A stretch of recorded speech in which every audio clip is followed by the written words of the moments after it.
Le soleil, ce vieux témoin silencieux des misères humaines, brillait ce matin-là sur Libreville avec une insolence presque cruelle. Sa lumière dorée recouvrait la ville comme un pagne éclatant posé sur des blessures qu'on préfère ne pas voir. Sous cette chaleur, les âmes fatiguées marchaient en silence, portant leur combat comme on porte un secret trop lourd. Ce jour-là semblait ordinaire, mais les anciens disent « ce n'est jamais le jour qui prévient qu'il va changer ton destin ». Je m'étais levé avec ce poids invisible qui accompagne ceux que la vie a déjà éprouvés trop tôt. Direction la gare routière. Chez nous, au Gabon, on dit « aller se chercher ». Cela veut dire sortir affronter la poussière du monde pour arracher à la journée quelques pièces, quelques miettes, un peu de dignité. Montbouet m'attendait, immense, bruyant, vivant, ce ventre géant qui avale les pauvres et recrache les plus résistants. Depuis que ma mère avait quitté cette terre rude, le temps s'était arrêté. On dit en Afrique, quand la mer s'en va, le toit disparaît. Je n'avais plus d'ombre pour me protéger du soleil.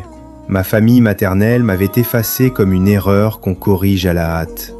Mon père, un nom sans visage, un homme qui avait fui avant même de me regarder. Il disait que je n'étais pas son fils. Pourtant, chaque fois que je croise mon reflet, son regard me fixe. Mais certaines vérités brûlent si fort qu'on préfère fermer les yeux plutôt que les affronter. Je vivais chez ma tante. Elle avait promis de m'élever en mémoire de sa sœur. Mais l'amour qui humilie n'est pas de l'amour. Il est une dette mal payée. Je lavais, je cuisinais, je servais, pendant qu'elle s'asseyait sur ses frustrations comme sur un trône invisible. On disait qu'elle ne pouvait pas enfanter. Peut-être étais-je devenu le miroir de ce qu'elle n'avait jamais eu, et de ce qu'elle ne savait pas aimer. Ce matin-là, je marchais vers Montbouet en traversant les échangeurs, croisant des hommes brisés, des femmes aux regards éteints, des silhouettes que la vie avait pliées sans les casser tout à fait. Je me posais ces questions que seuls les cœurs blessés osent formuler. Pourquoi certains naissent-ils dans des palais pendant que d'autres naissent dans la poussière ? Pourquoi l'injustice semble-t-elle être la langue maternelle du monde ? Et Dieu, écoute-t-il vraiment tout le monde ? Ou choisit-il ses favoris comme un chef choisit les meilleurs morceaux ? Pourtant, au fond de moi, une braise résistait. Je m'étais fait une promesse silencieuse. Je ne mourrai pas pauvre. Je ne mourrai pas oublié. Un jour, je serai libre, puissant, heureux. C'était mon serment intérieur, murmuré à l'oreille de mon propre destin. Mais le destin, lui, avait déjà commencé à marcher vers moi. Je traversais la route, distrait, un vrombissement, un souffle violent, un éclair de métal, puis le choc. Un choc si brutal que le monde s'est déchiré comme un tissu fragile.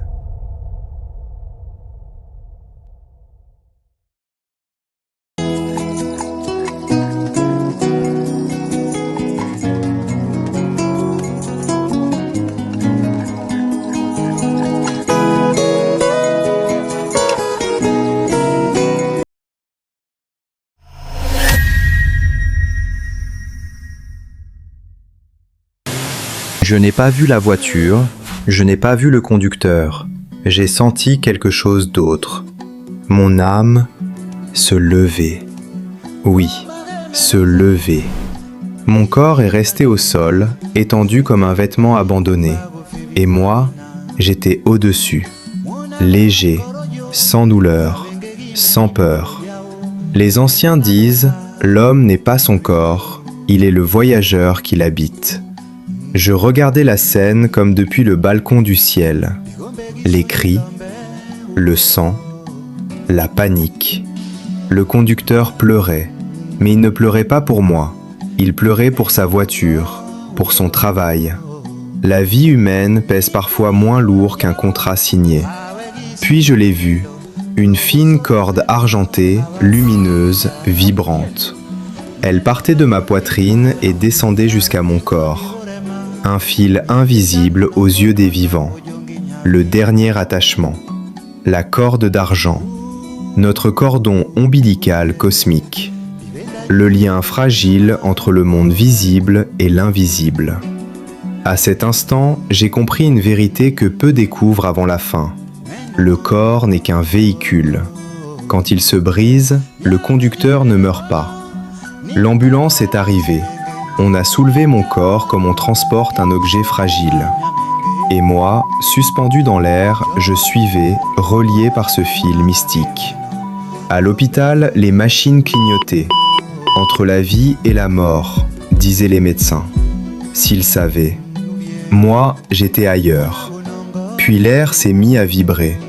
L'espace s'est ouvert comme une calebasse fendue. Un tunnel de lumière est apparu.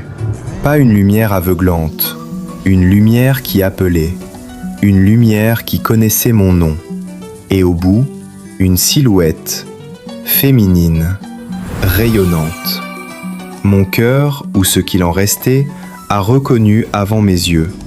C'était elle, ma mère, plus jeune, plus belle, plus lumineuse que le soleil de Libreville. À sa vue, un amour sans limite m'a envahi. Un amour sans condition, sans reproche, sans fin. C'était comme rentrer à la maison après un exil trop long, comme retrouver sa langue maternelle après des années de silence. Et j'ai compris, dans cette lumière, que la mort n'est pas une fin, elle est un passage.